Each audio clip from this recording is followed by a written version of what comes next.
केंद्रीय भूगर्भ जल बोर्ड की 2020 की रिपोर्ट के मुताबिक उत्तर प्रदेश के कानपुर देहात जिले के 10 में से 7 विकासखंड सेमी क्रिटिकल श्रेणी में आते हैं।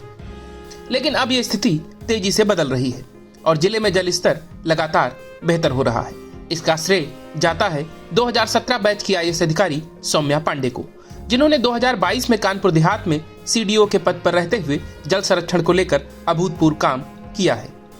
उन्होंने जलाभिषेक अभियान चलाया, जिसने जिले में पानी की एक एक बूंद को बचाने के लिए बड़े पैमाने पर जागरूकता फैलाई और इसके अंतर्गत कई बड़े प्रोग्राम सफलतापूर्वक संचालित किए गए।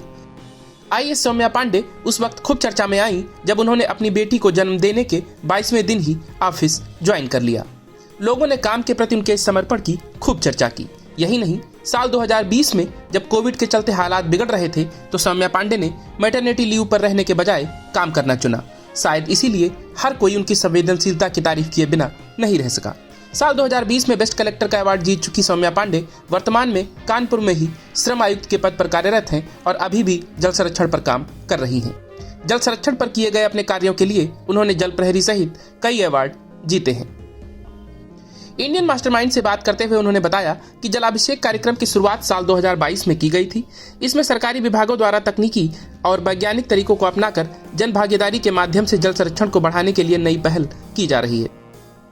जन चौपाल एवं जल चौपाल के माध्यम से प्रत्येक गांव में जल बचत योजना तैयार की जाती है, जिसमें अमृत सरोवर, अमृत वाटिका के निर्माण एवं तालाबों के सुदृढ़ीकरण हेतु एकीकृत जीआईएस आधारित रिचार्ज योजना तैयार की जाती है। इसके साथ ही जिले में वृक्षारोपण और छोटे बांधों के निर्माण पर भी ध्यान दिया जा रहा है। इन प्रयासों से अभी तक 13,700 करोड़ लीटर पानी संरक्षित किया जा सका। सौम्या पांडे के प्रयासों से सरकारी भवनों में छत पर वर्षा जल संचयन प्रणाली स्थापित की गई, साथ ही तालाबों का सौंदर्यीकरण एवं वृक्षारोपण किया गया। वहीं जिले की पांडु नदी और सिंगूर नदी का जीर्णोद्धार भी किया गया है। आईएएस सौम्या पांडे अपने पहले प्रयास में ही चौथी रैंक के साथ यूपीएससी टॉपर बनी थी। वो यूपी के प्रतिष्ठित मोतीलाल नेहरू प्रौद्योगिकी संस्थान इलाहाबाद से मैकेनिकल इंजीनियरिंग में गोल्ड मेडलिस्ट हैं। वो गाजियाबाद और सिद्धार्थनगर जिलों में संयुक्त मजिस्ट्रेट के रूप में भी कार्य कर चुकी हैं। उन्होंने रक्षा मंत्रालय में सहायक सचिव के रूप में भी काम किया है।